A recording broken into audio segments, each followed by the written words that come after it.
Je parle sous votre contrôle, hein, Maud, mais effectivement, la sécurité et globalement la législation est toujours perçue comme une contrainte par l'utilisateur. Vous voulez dire le droit est une contrainte? Non, je parle de la perception. Oui, oui. Si on rajoute des systèmes de sécurité, en Alors, tout cas... La vocation, disons, tout ce qui est aujourd'hui comme une nouvelle réglementation qui a une vocation très... d'instituer des normes en fait, hein, c'est un peu ça l'objectif, hein, si on prend le RGPD, c'est vraiment des normes en matière de respect des données personnelles. Ça donne cette impression-là parce qu'on est quelque chose qui n'est pas modulable. Après, si je prends l'exemple d'une loi pénale qui va empêcher effectivement de faire du détournement, enfin de sanctionner quand on fait du détournement de données, bon, vous voyez moins ça comme une contrainte. Donc effectivement, il y a cette vision-là, mais c'est aussi pour mettre, si vous voulez, l'objectif de ce règlement, c'est de mettre un minimum de protection des données personnelles au niveau européen. Donc oui, ça donne cette impression de contrainte, mais c'est pour un socle minimum de protection.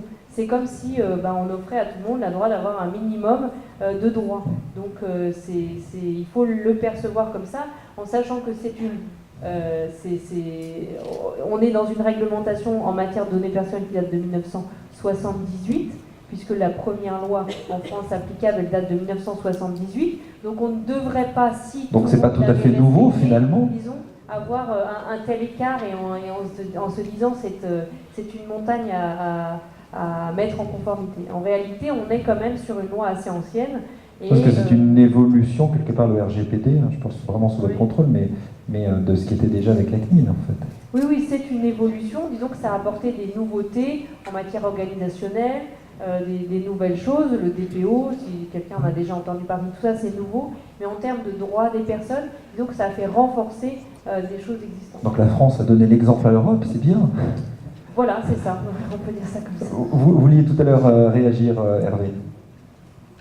Oui, je voulais dire la chose suivante, c'est qu'on parle beaucoup de la réglementation, parce qu'effectivement, notamment, le RGPD impose des sanctions financières qui sont très élevées, mais indépendamment de la réglementation, dans des établissements comme le vôtre, fondamentalement, c'est quand même la sécurité du processus de soins qui est fondamentale, et que maintenant que les systèmes sont largement numérisés, il y a de plus en plus de dossiers patients, pour assurer la sécurité de soins, il faut que les systèmes soient opérants. Alors bon, dans des dossiers patients, il y a des systèmes de repli. Si tout est planté, vous devez connaître ça aussi. Il y a des systèmes qui permettent de sauvegarder sur un poste les prescriptions en cours, les plans de soins pour, si tout est planté, pouvoir effectivement continuer à soigner, c'est-à-dire savoir telle personne, qu'est-ce qu'on a déjà fait dans le plan de soins, qu'est-ce qu'il faut faire.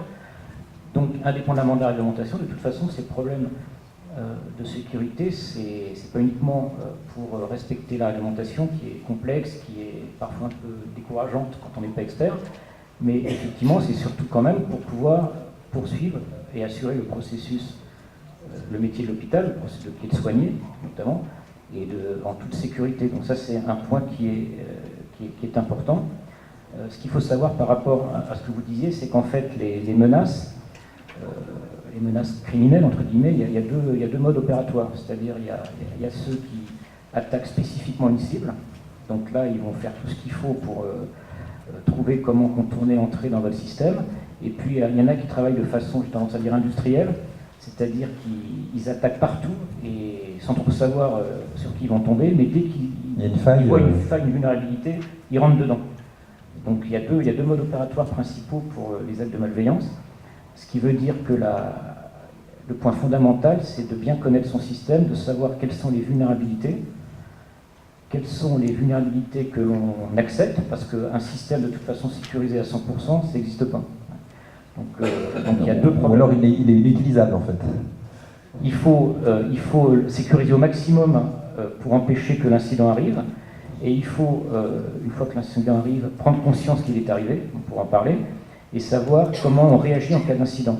Et donc, le fait de mettre en œuvre des plans d'assurance sécurité, ça veut dire réfléchir concrètement et sereinement quand on n'est pas dans l'urgence. Quelles sont nos vulnérabilités? quelles sont celles qui sont inacceptables et là comment on fait pour les traiter, et celles et certaines qui sont difficiles à traiter, avoir conscience qu'il y a un ou deux points qui ne sont pas traitables, mais savoir si on tombe dans ce cas-là, qu'est-ce que l'on fait? Quel est le plan d'action qui est mis en œuvre? Parce que c'est certainement pas quand on est dans l'urgence que tout est planté qu'on va prendre des décisions sereines. Donc le point fondamental, c'est illusoire de dire qu'il y a zéro risque, ça n'arrive jamais. Par contre, ce qu'on peut faire, c'est avoir une analyse claire de la situation, de son contexte, et avoir réfléchi un peu à tous les cas de figure en fonction de ce qui peut arriver. Si on suit votre raisonnement, vous dites qu'effectivement, tout ce dont vous parlez là sont donc ce que vous appelez les menaces volontaires, mais en même temps, donc si j'ai bien compris, 80% des menaces sont donc involontaires, liées effectivement à l'utilisateur. Donc c'est quand même 80%, c'est donc un levier important sur lequel il est possible d'agir. Donc comment concrètement on peut accompagner l'utilisateur pour transformer et réduire en tout cas cette menace? En tout cas, la chose que l'on a fait, en tout cas dans tous les établissements de santé, c'est clair, on a mis une charte utilisateur, ça c'est sûr. On a demandé à ce qu'elles soient lues. Elles sont aujourd'hui, en tout cas pour le CHU de Dijon, c'est une annexe même du règlement intérieur, donc elle est même pas, les utilisateurs n'ont même pas à la signer, elle s'applique automatiquement à eux. Pour en faire une bonne pratique, comme disait Maud Lambert? Pour en faire, au moins pour indiquer quels sont leurs droits et quels sont les usages qui sont accordés par l'établissement à tous les utilisateurs. Ensuite, ça ne suffit pas. En fait, aujourd'hui, moi en tout cas, ce que j'essaie de faire, c'est de travailler sur de l'information flash mensuellement, envoyer juste une bonne pratique, format A4 pas plus, avec, là, le mois dernier, j'ai parlé d'hameçonnage. Voilà ce qu'il faut faire. Et puis surtout, j'essaie toujours d'éviter de dire aux utilisateurs ne faites pas ceci. En fait, le ne pas, il faut le bannir. Il faut plutôt leur proposer une alternative. Ne pas envoyer de mail à n'importe qui. Plutôt utiliser la messagerie sécurisée qu'on vous propose. Vous avez du MS Santé, vous avez du CloudPicrypt, des choses comme ça. Essayez aussi de leur donner des informations sur les alternatives possibles. Donc c'est un travail de pédagogie en fait, ce que vous êtes en train d'expliquer. Et il faut aussi analyser le fonctionnel, comment fonctionne l'établissement, comment fonctionne le praticien, affirmer quel est son usage de l'informatique, ce qui pour nous informaticiens au départ n'est pas simple, parce que nous, voilà, on fait de l'IT, on a des serveurs, mais on ne connaît pas forcément ce que fait la personne le matin en arrivant à 8h, voilà, et il faut qu'on s'approprie le métier. Du coup, je vous donne la parole une petite seconde, mais du coup, comment au sein de CEPAGE, vous accompagnez l'utilisateur, parce que c'est quand même une partie de votre travail, par la formation, comment vous l'accompagnez en fait? Les premiers utilisateurs qu'on accompagne, ce sont aussi nos développeurs, parce que les opérations que vous faites, on les fait aussi auprès de nos collaborateurs qui développent, qui construisent des applicatifs. Et la sécurité, c'est quand même un métier d'expert, et tout le monde n'a pas vraiment une fibre sécurité, donc il faut renseigner, sensibiliser, former. C'est vraiment un travail récurrent qu'il faut continuer à pratiquer. Donc ça nous permet d'avoir des logiciels qui sont plus sécurisés. Donc on applique une bonne pratique qui est aussi recommandée dans la plupart des réglementations, c'est la sécurité à la conception, by design. C'est-à-dire que dès le début de l'idée du projet, le début de l'idée du produit, on met en place tous les éléments d'analyse de risque pour mettre en place la bonne architecture qui va supporter ces services et ces produits. Donc la sécurité doit se marier avec l'innovation. C'est incontournable en fait. On en discutait, la sécurité ne peut pas être le parent pauvre de l'innovation. Parce que, surtout avec les innovations qui vont arriver, la 4e révolution industrielle qui n'est pas linéaire, qui est plutôt exponentielle, donc ça va arriver beaucoup plus vite qu'on imagine. Et si on a des trous béants au niveau de sécurité, on perd complètement crédibilité, et puis les innovations vont forcément tomber, les sociétés également. Donc il y a plein d'exemples très récents sur des gros problèmes de sécurité qui ont fait beaucoup de mal aux entreprises qui les ont vécus. Oui, et pour même compléter, c'est vraiment une obligation pour tous les éditeurs, en tout cas, d'intégrer dès la phase de conception la réglementation en matière de protection des données. C'est-à-dire quand je conçois un logiciel, eh bien, je vais faire attention à limiter la conservation des données, c'est-à-dire qu'à un moment, il faut qu'il y ait une purge automatique, si je donne quelques exemples. Il faut limiter la collecte de données, donc c'est-à-dire que l'outil en lui-même, par exemple, si je prends un exemple classique de plus facile à comprendre, je m'abonne à un journal en ligne, donc je mets mon nom, mon prénom, mon adresse email. On me demande pourquoi, on me demande mon adresse postale et et mon numéro de téléphone et le nom de ma mère. Vous voyez ce que je veux dire? Ça dépasse de ce qui est vraiment nécessaire par rapport à la simple envoi d'un journal par voie électronique. Donc vraiment, l'outil en lui-même, il doit être conçu, c'est ce qu'on appelle le Privacy by Design. Dès la phase de conception, c'est inscrit dans le RGPD, donc c'est vraiment, il y a une clause spécifique là-dessus. Et même si on compare, si on regarde ce que contrôle la CNIL aujourd'hui, elle aura peut-être un petit peu de tolérance sur un certain nombre de choses qui doivent se mettre en conformité sur des outils existants. En revanche, sur des outils à venir ou des développements en cours, elle aura sûrement moins de tolérance sur des produits qui sont en cours d'élaboration et qui doivent nécessairement, compte tenu du fait que le règlement est applicable, être déjà conformes. Juste pour rebondir sur cette partie RGPD, donc on doit effectivement sécuriser by design, mais c'est pas seulement les éléments techniques, c'est aussi la sensibilisation de ceux qui construisent des systèmes pour qu'ils comprennent bien les enjeux profonds de la réglementation. Parce que, alors là c'est à titre personnel que je dis ça, mais moi je navigue comme tout le monde sur Internet, on est en ce moment énormément spammé parce qu'il faut accepter les conditions pour pouvoir accéder aux services. Et finalement, ce qu'on aperçoit, c'est que on accepte tout ou on n'utilise pas le service. Donc finalement, aujourd'hui, on se rend plus compte que les entreprises cherchent à se protéger elles-mêmes contre les problèmes qu'ils encourent s'ils ne respectent pas leur RGPD, plutôt qu'à protéger réellement les données personnelles et donc la vie privée des citoyens. Donc là aussi, dans le concept de by design, aussi apprendre, faire comprendre à ceux qui conçoivent pourquoi est-ce que ces réglementaires sont importants et pourquoi est-ce qu'ils doivent être appliqués. Hervé de Belnay. Oui, notamment au niveau du RGPD, il y a un certain nombre de contraintes, notamment d'obligations de signalement des fuites de données personnelles. Donc il faut dans les 72 heures informer effectivement la CNIL, qui est l'autorité responsable au niveau de la France. Il faut les informer et il faut aussi, s'il y a eu des fuites de données par rapport à des personnes précises, il faut effectivement les informer. Mais alors ça veut tout simplement dire qu'il faut avoir conscience déjà qu'il y a eu une fuite de données. Parce que quand un système est complètement planté, parce qu'un virus a tout arrêté, qu'on arrête tout, là, bon, on a bien conscience qu'il y a un problème. Après, avoir conscience qu'il y a eu des fuites de données personnelles, c'est pas toujours évident. On a vu récemment, il y a deux hôpitaux où il y a un certain nombre de dossiers qui ont fuité, qui sont parus, quand on tapait sur Google, on trouvait effectivement le nom des personnes. Donc là, ça veut dire qu'au niveau des services informatiques, on en parlera peut-être après, il y a des produits, des outils à mettre en œuvre qui permettent d'identifier au plus tôt qu'il y a eu fuite de données personnelles. Donc aujourd'hui, au titre du RGPD, il y a obligation de déclaration quand il y a effectivement des fuites de données personnelles. Au titre de la loi de modernisation du système de santé, il y a un régime d'obligation de déclaration via le portail de l'ASIP Santé. Il faut déclarer tout incident de sécurité. Donc vous avez signalement santé.gouv.fr, donc il faut déclarer ça. À partir de là, il y a une analyse qui est faite au niveau de l'ASIP Santé et du haut fonctionnaire des ministères sociaux, qui est aussi dans la boucle. Et puis au titre, effectivement, de la directive Nice, il y a obligation de déclarer des incidents, en fait, à l'ANSSI. Donc il y a de multiples obligations. Alors le problème, c'est pas tellement cette obligation en tant que telle, mais pour pouvoir y répondre, il faut avoir conscience des problèmes qui arrivent. Du coup, ça veut dire que il faut réfléchir en permanence comment se mettre en situation de maîtriser et de comprendre qu'est-ce qui se passe dans son système d'information. En fait. Et ça, c'est un sujet de réflexion qui est majeur.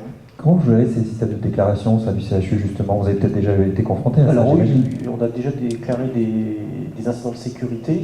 Et c'est vrai que la loi santé oblige à déclarer à l'ARS, à l'ASIP, Nice, ça sera nos amis de l'ANSSI, CNIL pour le RGPD. Donc tout de suite, ça paraît rien tout de suite. Ensuite, déclarer également complexe. pour beaucoup de personnes, on va nous surveiller, qu'est-ce qui va se passer? Alors qu'en fait, le but de la déclaration, pour en discuter justement avec les hauts fonctionnaires au ministère, la Philippe Loudneau et ses collègues, ce que cherche le ministère, c'est quand même d'avoir une vision de ce qui se passe dans la santé aujourd'hui en termes de cyberattaque et de cybersécurité. Aujourd'hui, il n'y a aucune vision. Et c'est vrai que les remontées du terrain, ils n'en avaient pas. La loi est aussi pour eux, déjà, dans un premier temps, de faire de la statistique et de voir ce qu'il se passe. Est-ce qu'il y a des choses graves qui se passent ou pas. Et puis là-dessus aussi, par rapport à la découverte des incidents de sécurité, on en discutait la semaine dernière aux assises de la sécurité. En moyenne dans le monde, un incident cyber, une entreprise met 200 jours pour le détecter. Donc pendant 200 jours, il y a potentiellement des fuites de données que l'entreprise et ça, c'est un chiffre mondial qui est reconnu, accepté de tous. Il faut 200 jours pour détecter c'est beaucoup. C'est beaucoup. Donc aujourd'hui, qu'est-ce qui se passe? C'est que voilà, on a une multitude des entreprises qui travaillent sur des systèmes, on va dire, de détection, qui vont coûter de l'argent, qui vont coûter aussi du temps homme. Mais voilà, c'est ce qu'on appelle, nous, avoir un SIEM, avoir un SOC, avoir aussi derrière des outils. On parle d'intelligence artificielle, mais là, c'est pas le futur, c'est aujourd'hui. L'intelligence artificielle faible nous aide, ou en tout cas aide ces éditeurs-là à analyser l'ensemble des journaux de l'événement. Parce que l'idée, c'est quoi? C'est d'essayer de récupérer l'ensemble des événements qui peuvent se passer dans un système d'information et d'en faire une analyse, de regarder la normalité et un jour découvrir l'anormalité dans la normalité. Donc, bien sûr, l'humain est incapable de faire ça, et c'est tous ces systèmes-là que l'on pense acquérir et travailler avec dans quelques années. Alors j'ai une bonne nouvelle pour vous, c'est que GFI travaille sur ces sujets-là. Donc effectivement... Comme ça fait un peu de promo au passage, voilà, c'est important. C'était la page de pub, vous trouverez sur notre stand en face de la cafétéria. Voilà. Non, en fait, en pratique, qu'est-ce qui se passe en fait l'idée par rapport à ce que on disait précédemment, c'est qu'effectivement, l'idée c'est comment pouvoir exploiter les logs de toutes les couches applicatives, mais des couches basses aussi, c'est-à-dire être capable de générer plein de logs en permanence, mais comment être capable de donner de l'intelligence au système, c'est-à-dire pour les corréler, c'est-à-dire on définit des règles, et en fonction de tous ces logs, être capable d'identifier qu'il y a eu intrusion, qu'il y a eu un problème. Et donc il y a ce qu'on appelle les SIEM, qui sont des systèmes qui gèrent les événements, et qui sont des sujets qui sont très regardés par l'ANSSI. Nous, par exemple, on travaille depuis quelques années là-dessus avec le soutien de l'ANSSI, l'Agence nationale de sécurité des systèmes d'information. Donc c'est des systèmes, en résumé, pour faire écho à la table ronde de ce matin, qui utilisent les concepts de big data et qui commencent à utiliser les concepts d'IA. Donc ça, c'est quelque chose qui avance, mais bon, il y a encore du travail à faire.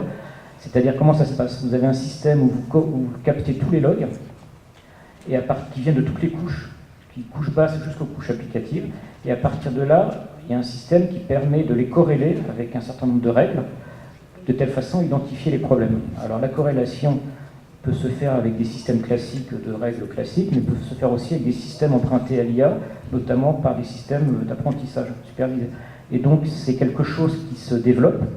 Et donc il y a, GFI travaille dessous avec l'outil Kinaï, mais il y a aussi d'autres acteurs sur le marché.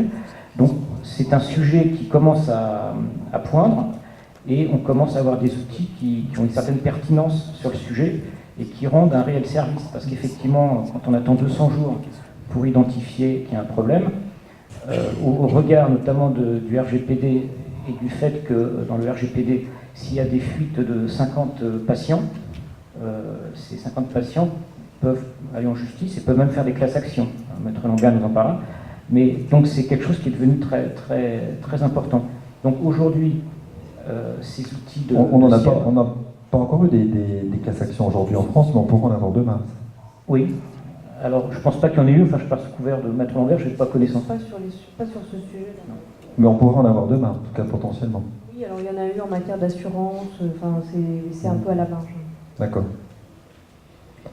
Donc les SIEM, ce sont des outils qui peuvent soit être intégrés dans ce qu'on appelle un SOC. Alors un SOC, c'est un système, un command center en fait de sécurité qui permet de piloter la sécurité. Et le SIEM est un des outillages du SOC. Alors le SOC, il est soit chez vous, soit il peut être externalisé. Parce qu'il y a aussi des acteurs qui, en quelque sorte, si vous voulez, récupèrent tous vos logs en permanence au fil de l'eau et qui les analysent et qui vous préviennent en cas de problème.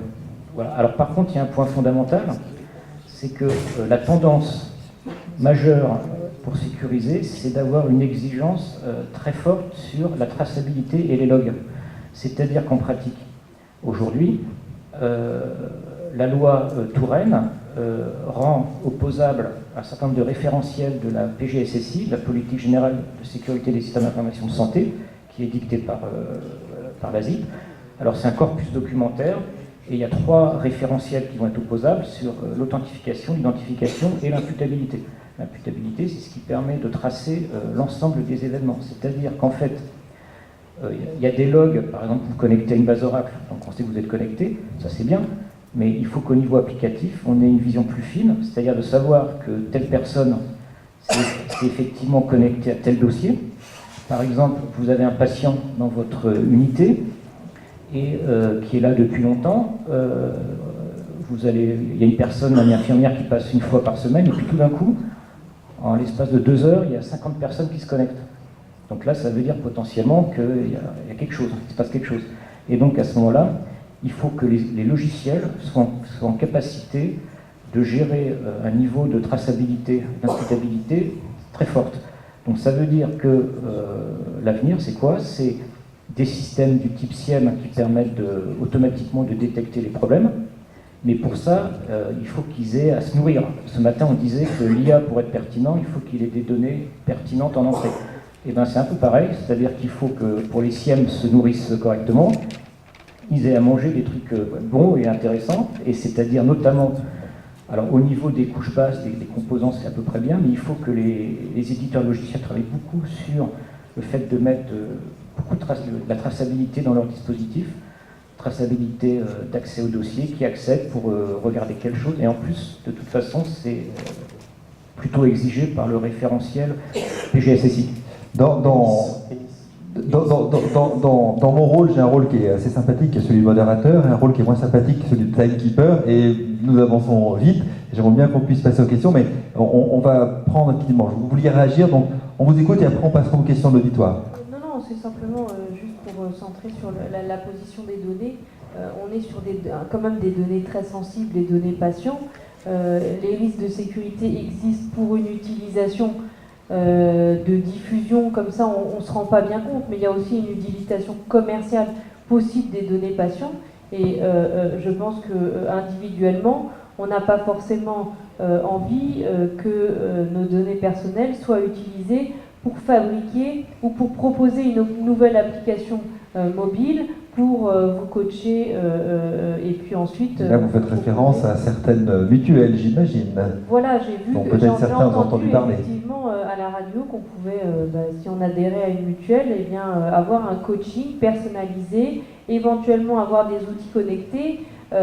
Donc après, c'est à chaque individu de savoir ce qu'il veut faire avec ces données, puisque évidemment, toutes ces utilisations-là, elles doivent être encadrées, puisque sinon, on peut faire du profilage en fait avec un certain nombre de données, et en particulier les données de santé qui sont à ce jour très protégées. C'est-à-dire qu'on ne peut pas faire autre chose que la raison pour laquelle la personne s'est déplacée, avoir un soin, des activités de soins, de prévention, et pas autre chose. Donc ça résume un peu le propos, pas une autre utilisation que la raison pour laquelle la personne est venue. Je vous propose maintenant qu'on passe aux questions. Alors David Poussard, c'est vous maintenant qui œuvrez pour les questions. Allez, on vous écoute. Bien, je vais essayer de synthétiser. Il y a une première question pour la complexité de mise en place d'un SI, on va dire, sécurisé. Et la question, globalement, c'est est-ce que le fait d'avoir cette complexité n'attirerait pas l'établissement à externaliser leur SI, en fait? Alors, c'est une question que tous les établissements se posent. Et moi, des fois, on me pose la question, est-ce qu'on va mettre une application en mode SaaS ou pas, hein, voilà, la question que je pose tout de suite, c'est l'application ne fonctionne pas ou n'est pas accessible, parce que souvent elle est accessible par Internet, et que Internet n'est pas garanti, hein, on peut avoir une coupure Internet de plusieurs heures ou plusieurs jours. Est-ce que c'est quelque chose qui est critique sur le processus de soins du patient? Si c'est le cas, vous avez la réponse. Ne mettez pas en fait votre application à l'extérieur. Et du coup, en fait, la question qui est sous-jacente, qui est est-ce que toutes ces réglementations-là vont nous impacter, ou en tout cas n'auront pas d'impact sur l'externalisation? En fait, elle est éludée déjà par cette première question. Nous sommes obligés en fait d'appliquer les réglementations parce qu'on ne pourra pas en fait avoir des données. L'ensemble d'un dossier patient à l'extérieur, c'est très compliqué en fait à gérer. Donc nous sommes obligés de les appliquer. On n'a pas vraiment le choix. Alors, on peut imaginer des lignes sécurisées Oui, mais les travaux dans les rues, malheureusement, ça arrive. Et il sera peut-être plus facile, je sais pas, de trouver un chemin en interne entre des bâtiments d'un CHU que de trouver des lignes avec un hébergeur à 600 km.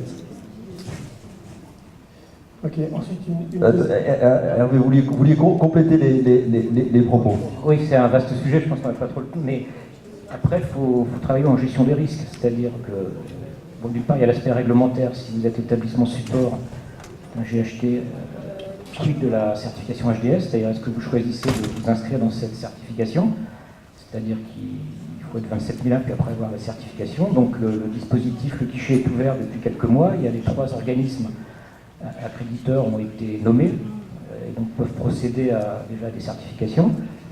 Donc ça c'est possible. Après donc ça a un coût. Après je pense qu'il y aura une négociation du délai avec le ministère qui je pense ne peut pas vous exiger d'être à l'instant T certifié. Après il y a une notion de gestion des risques, c'est-à-dire qu'effectivement est-ce que votre data center est dans une zone inondable, est-ce qu'il y a un risque? De toute façon, que ce soit externalisé ou pas, il peut toujours arriver qu'il y ait un sinistre, par exemple, dans vos data centers, et que donc, du coup, le système soit inutilisable. Et donc, votre dossier patient, de toute façon, il doit, notamment au niveau de la conception de la mise en place, il faut prévoir le cas où le pire arrive, qu'il n'y ait plus de réseau, qu'il n'y ait plus rien, et comment vous continuez à soigner les gens. Et donc ça, c'est dans tout projet de mise en place d'un dossier patient, c'est un des chantiers qui est à voir.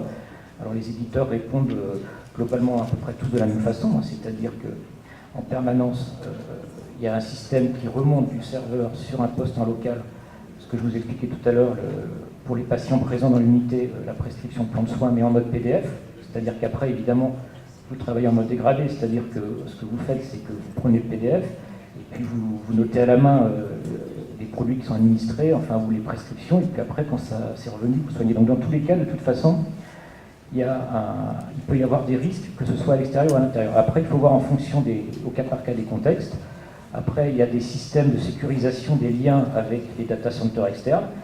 Il y a des problématiques aussi à mettre en œuvre de PRA-PCA, ce qu'on appelle les plans de reprise d'activité. C'est-à-dire que normalement, quand vous hébergez à l'extérieur, il faut s'héberger à 2 endroits différents, distants d'une certaine distance, ce qui fait que si une des lignes et un des data centers ne marche pas, il faut pouvoir basculer sur l'autre. Donc tout ça, je pense que il n'y a pas forcément de réponse unique, ça dépend de l'analyse des risques au cas par cas. Autre question? Une question pour Lionel, forcément. Forcément, hein, à charge de revanche par rapport à ce matin. Non, je vais essayer de la formuler de manière simple, parce que tout à l'heure, on a l'impression que la mise en place de la sécurité, ça implique des investissements qui sont colossaux. Comment ces pages, il y a des petits quick wins, pourraient donner quelques éléments à nos adhérents pour sécuriser un peu mieux l'offre d'aujourd'hui, notamment, on parlait de mots de passe sur les bases de données, etc. Est-ce qu'on a une réponse simple à apporter via des petits quick wins? Je vais essayer. Alors, je parlais de conception, de sécurité à la conception. Absolument. Tout ça, c'est budgété, donc sur notamment les 2 derniers projets d'innovation qu'on a menés, à peu près 5% du budget qui est alloué à la sécurité, notamment à l'analyse des risques, l'analyse des menaces. Donc tout ça est fait à la conception pour éviter justement des coûts supplémentaires pour les adhérents.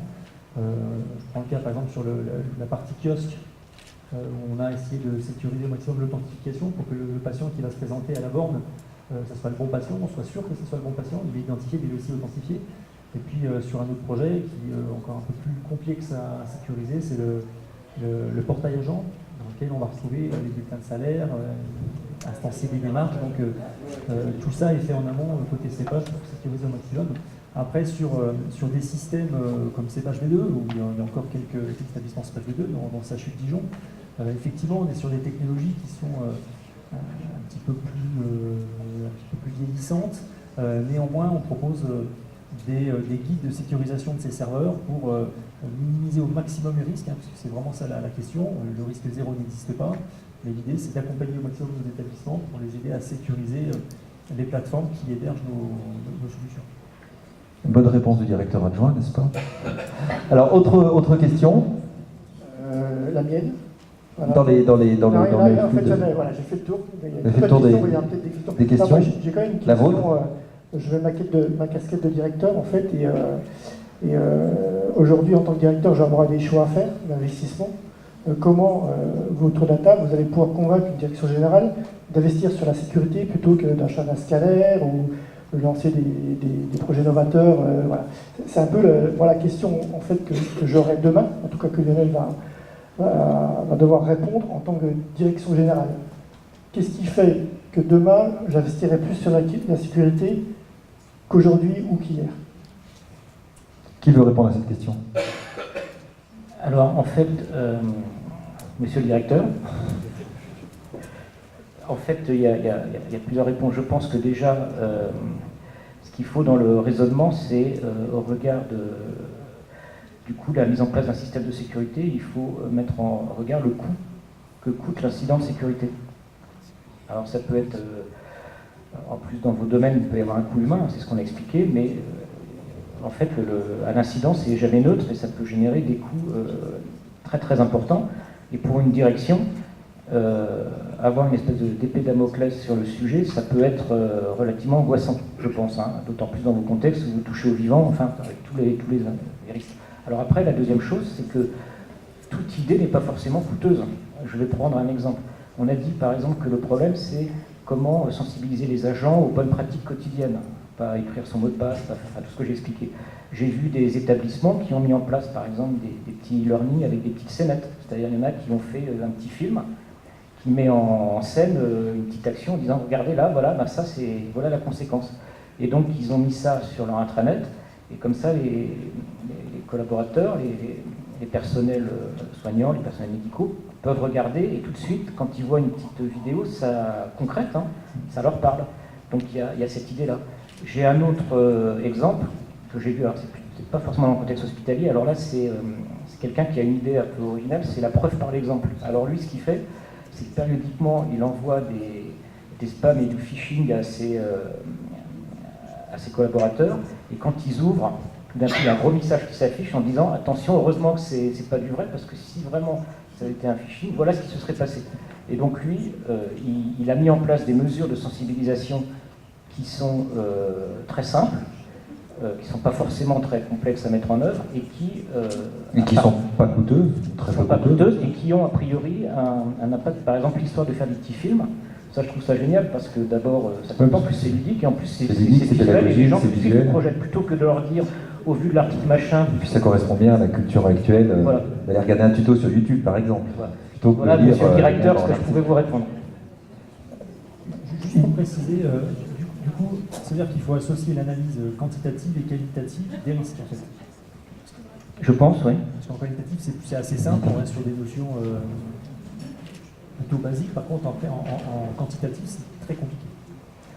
Oui, je pense qu'il faut. On parlait de quick win, il y a des choses simples à mais il y a des choses qui sont plus complexes à mettre en œuvre. Hein. Mettre un SIEM, forcément, c'est un projet en tant que tel, donc ça coûte. Hein. Par contre, il y a beaucoup d'idées simples qu'on peut tout de suite mettre aussi en œuvre et qui sont d'un rapport qualité-prix, on va dire, très, très positif.